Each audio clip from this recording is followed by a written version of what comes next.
नमस्कार दोस्तों, स्वागत है आपका आज की फटाफट बड़ी खबरों में। एक बार फिर हम हाजिर हैं आज की सभी बड़ी खबरों को लेकर। इस वीडियो में हम आपको बताने वाले हैं आज की बेहद बड़ी खबरें, लिहाजा इस वीडियो को पूरा आखिर तक देखें। इसलिए दोस्तों इस वीडियो को लाइक और शेयर भी जरूर कर दें। आज की बड़ी खबरों में हम आपको बताएंगे, जी हाँ दोस्तों, रेलवे की तरफ से आई खुशखबरी, चलने वाली है 162 स्पेशल ट्रेनें। सेंट्रल रेलवे और पश्चिम रेलवे ने शुक्रवार को मुंबई से कोंकणा के लिए स्पेशल ट्रेनें चलाने का ऐलान किया है। रेलवे ने शुक्रवार यानी 14 अगस्त को गणेश चतुर्थी महोत्सव को ध्यान में रखते हुए यह घोषणा की है। मध्य रेलवे ने एक रिलीज जारी किया है। भीड़ को देखते हुए 15 अगस्त से 162 विशेष फेरों का परिचालन किया जाएगा। वहीं पश्चिमी रेलवे ने 17 अगस्त से 20 विशेष फेरों के परिचालन की बात कही है। मध्य रेलवे ने बताया है कि इन यात्रियों को स्पेशल ट्रेनों की अतिरिक्त चार्ज देना होगा। यात्री शनिवार 15 अगस्त से टिकट बुक कर सकते हैं। रेलवे की ओर से 15 अगस्त से 162 स्पेशल ट्रेनें चलेंगी। मध्य रेलवे ने कहा कि यात्रियों को यात्रा के दौरान कोविड-19 से जुड़ी सभी नियमों का पालन करना होगा। वेस्टर्न रेलवे ने ऐलान किया है कि 17 अगस्त से 27 अगस्त के बीच इस संबंध में 20 स्पेशल ट्रेनों की सेवा दी जाएगी। गौरतलब है कि गुरुवार 13 अगस्त को मध्य रेलवे ने एक बयान में दावा किया था कि वे महाराष्ट्र के तटीय इलाके के लिए विशेष गणपति ट्रेनों का चलाने के लिए तैयार हैं, लेकिन राज्य सरकार ने इस योजना के साथ आगे बढ़ने की मंजूरी नहीं दी है। बता दें कि हर साल लाखों लोग मुंबई से गणेश चतुर्थी के मौके पर कोंकणा में अपने पैतृक स्थान जाते हैं। यही वजह है कि वेस्टर्न रेलवे ने मुंबई से कोंकणा के लिए स्पेशल ट्रेन का परिचालन शुरू करवाया है। इस साल गणेश चतुर्थी 22 अगस्त को है। महामारी को देखते हुए राज्य सरकार ने बाहर से आए यात्रियों के लिए 10 दिन घर में क्वारंटीन रहने के लिए अनिवार्य कर दिया है। साथ ही बढ़ते हैं आज की एक और बड़ी खबर की ओर। केंद्र सरकार ने स्कूल को रीओपनिंग के लिए अपडेट की है जारी, जाने पूरी डिटेल। दिल्ली के मुख्यमंत्री अरविंद केजरीवाल ने स्पष्ट रूप से कहा है कि राजधानी में स्कूल तब तक दोबारा नहीं खुलेंगे जब तक सरकार पूरी तरह से आश्वस्त नहीं हो जाती कि बच्चे कोरोना वायरस से सुरक्षित हैं। दिल्ली के मुख्यमंत्री अरविंद केजरीवाल ने स्पष्ट रूप से कह दिया है कि राजधानी में स्कूल नहीं खुलेंगे जब तक सरकार पूरी तरह से आश्वस्त नहीं हो जाती कि बच्चे कोरोना वायरस से सुरक्षित हैं। हालांकि अफवाहें सोशल मीडिया पर चक्कर लगा रही हैं कि जल्द ही स्कूल खोले जाएंगे। वर्तमान में दिसंबर 2020 में खुलने वाले फर्जी समाचार सोशल मीडिया पर प्रसारित किए जा रहे हैं। एक समाचार एजेंसी ने बताया कि केंद्र सरकार ने दिसंबर तक स्कूल को दोबारा नहीं खोलने का फैसला किया है। मानव संसाधन और विकास मंत्रालय ने ट्विटर पर स्पष्ट करने के लिए कहा कि सरकार ने दिसंबर तक स्कूलों को फिर से नहीं खोलने का कोई निर्णय नहीं लिया है।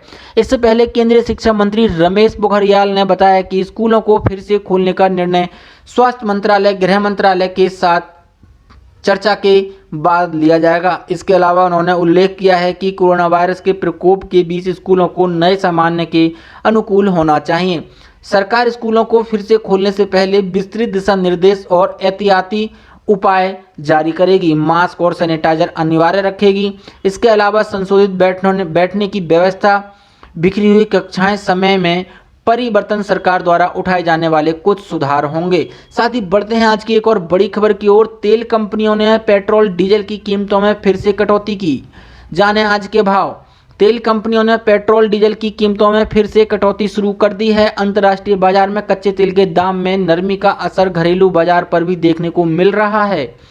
इंडियन ऑयल कॉरपोरेशन लिमिटेड की वेबसाइट के मुताबिक देश के 4 महानगरों में पेट्रोल के दाम में 7 पैसे और डीजल की कीमत में 8 से 9 पैसे प्रति लीटर की कटौती की गई है।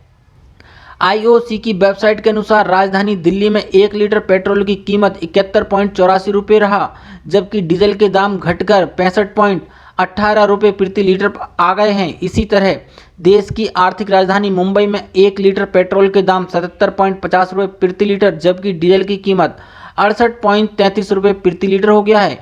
कोलकाता में पेट्रोल के दाम घटकर 74.54 रुपये प्रति लीटर और डीजल 67.56 रुपये प्रति लीटर है। इसके अलावा चेन्नई में 1 लीटर पेट्रोल 74.62 रुपये पर बिक रहा है, जबकि डीजल के दाम गिरकर 68.86 रुपये प्रति लीटर पर आ गया है। वहीं विशेषज्ञों का मानना है कि ट्रेड वॉर के चलते दुनिया भर की अर्थव्यवस्था पर दबाव है। इसी वजह से आर्थिक ग्रोथ में गिरावट आ रही है। अंतर्राष्ट्रीय बाजार में क्रूड की मांग घटने की वजह से तेल की कीमतों में गिरावट आई है। उल्लेखनीय है कि पिछले 5 दिन में अंतर्राष्ट्रीय स्तर पर कच्चा तेल करीब 3.5% सस्ता हो गया है। साथ ही बढ़ते हैं आज की एक और बड़ी खबर की ओर। आज सोने की कीमत में आ गई इतनी गिरावट, जानिए 17 अगस्त का ताजा भाव। जी हां, भारत में सोने की कीमतें आज कम हुई हैं, जिससे वैश्विक दरों में गिरावट आई है। एमसीएक्स पर सोना वायदा 0.04 गिरकर 52,207 रुपये प्रति 10 ग्राम पर आ गया है। हालांकि चांदी वायदा बढ़कर 67,403 रुपये प्रति किलोग्राम पर पहुंच गई है। वैश्विक बाजार में 5 महीनों में सबसे खराब सप्ताह में प्रवेश करने के बाद सोने की कीमतें आज गिर गईं। हाजिर सोना 0.2% की गिरावट के साथ 1941.90 डॉलर प्रति औंस पर रहा। सोने की कीमतों में पिछले हफ्ते 4.5% की गिरावट आई थी, जो मार्च के बाद की सबसे बड़ी साप्ताहिक गिरावट थी। अन्य कीमती धातुओं में चांदी आज 0.6% फिसलकर 26.25 डॉलर प्रति औंस पर आ गई, जबकि प्लेटिनम 1% बढ़कर 945.55 डॉलर हो गया है। सोने की कीमतों में हाल की अस्थिरता सोने में निवेश की मांग को प्रभावित करती है। दुनिया के सबसे बड़े स्वर्ण समर्थित एक्सचेंज ट्रेडेड फंड या गोल्ड ईटीएफ की एसपीडीआर गोल्ड ट्रस्ट की होल्डिंग शुक्रवार को 0.30% गिरकर 1248.29 टन रही है। डॉलर के मुकाबले रुपया आज 74.8 रुपये के पिछले बंद भाव की तुलना में बढ़कर 74.8 रुपये हो गया है। घरेलू बाजारों में सोने की कीमत को दर्शाते हुए रुपये के मुकाबले डॉलर की गिरावट आज सोने की दरों को प्रभावित कर सकती है। साथ ही बढ़ते हैं आज की एक और बड़ी खबर की ओर। अगर एलपीजी सिलेंडर जल्दी खत्म हुआ तो यहां करें शिकायत, डिस्ट्रीब्यूटर पर लगेगा जुर्माना। जी हां दोस्तों, अगर आपके घर पे भी एलपीजी सिलेंडर जल्दी खत्म हो जाता है तो आप शिकायत कर सकते हैं। इसका जुर्माना डिस्ट्रीब्यूटर पर लगेगा। एलपीजी सिलेंडर में कम गैस निकलने की शिकायत लगातार होती रहती है, लेकिन अभी तक इस मामले में कहीं भी कोई कार्रवाई नहीं की गई। एजेंसी संचालक, डिस्ट्रीब्यूटर या डिलीवरी मैन के खिलाफ कभी कोई कदम नहीं उठाया गया। लेकिन अब स्थितियां बदल रही हैं। यदि सिलेंडर में कम गैस निकली और इसकी शिकायत उपभोक्ता फोरम या कंपनी को दिए फीडबैक में की गई तो डिस्ट्रीब्यूटर को दंडित किया जाएगा। उपभोक्ता संरक्षण एक्ट 2019 में साफ कहा गया है कि यदि कोई भी गैस वितरक उपभोक्ताओं के अधिकार पर डाका डालता है तो उसके खिलाफ सख्त कार्रवाई होगी। नए कानून के अनुसार यदि आपका एलपीजी सिलेंडर समय से पहले खत्म हो गया और डिस्ट्रीब्यूटर की शिकायत पर कोई कदम नहीं उठाया गया तो आप सीधे उपभोक्ता फोरम में शिकायत कर सकते हैं। 1 महीने के अंदर आपकी शिकायत पर कार्रवाई कर ली जाएगी। नए नियमों के अनुसार यदि उपभोक्ता को कम एलपीजी मिलती है तो यह गंभीर अपराध है। किसी डिस्ट्रीब्यूटर के खिलाफ लगातार शिकायत मिलने पर उसका लाइसेंस भी रद्द किया जा सकता है। उपभोक्ता को एलपीजी सिलेंडर की डिलीवरी लेते समय उसका वजन चेक करके लेना चाहिए, लेकिन डिलीवरी मैन अपने साथ वजन तोलने की मशीन साथ में नहीं रखते हैं।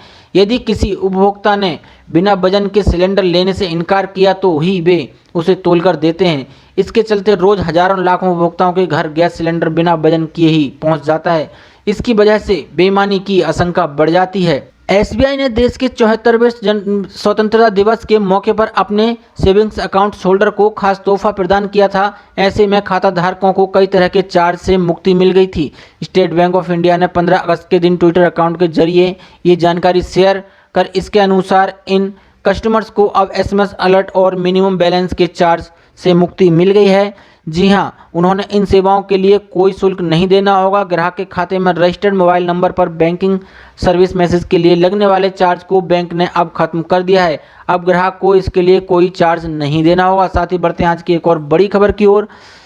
7th पे कमीशन के तहत इन कर्मचारियों के लिए बड़ी खुशखबरी, सरकार ने सैलरी पर लिया बड़ा फैसला। कोरोना संकट के बीच महाराष्ट्र के राज्य परिवहन मंडल के हजारों कर्मचारियों को बकाया वेतन मिलने जा रहा है।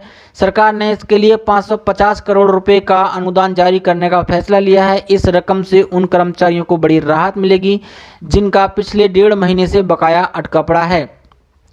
कर्मचारियों को मार्च महीने का 25%, मई का 50% और जून महीने का वेतन जुलाई समाप्त होने के बाद भी नहीं दिया गया। इस फैसले से कर्मचारियों को इन तीनों महीनों का भुगतान किया जाएगा। दरअसल 23 मार्च से लॉकडाउन के बाद से राज्य परिवहन महामंडल की सेवा ठप थी। बस डिपो में 18,000 से ज़्यादा बसें खड़ी थीं। इस वजह से राजस्व बंद हो गया तो कर्मचारियों की सैलरी पर भी कैंची चल पड़ी। लेकिन बीते 3 महीने की लंबी अवधि के दौरान कर्मचारियों को आर्थिक चुनौतियों को सामना करना पड़ रहा था, लेकिन इस फैसले के साथ ही उन्हें राहत मिलेगी। बता दें कि राज्य के परिवहन मंत्री अनिल परब और उप मुख्यमंत्री अजित पवार के बीच इस मुद्दे को लेकर हुई मीटिंग के बाद ये फैसला लिया गया है। कोरोना संकट के चलते राज्य सरकार के राजस्व में कमी देखने को मिली है। इस वजह से राज्य सरकार ने अपने कर्मचारियों के भत्तों और सैलरी में कटौती के फैसले ले चुकी है। वहीं कई विभागों में कर्मचारियों के वेतन अटके हुए हैं, जिसके भुगतान को लेकर लगातार मांग की जा रही है। ऐसी बड़ी खबरों को देखने के लिए हमारे चैनल को सब्सक्राइब करें और वीडियो को लाइक शेयर जरूर करें। धन्यवाद।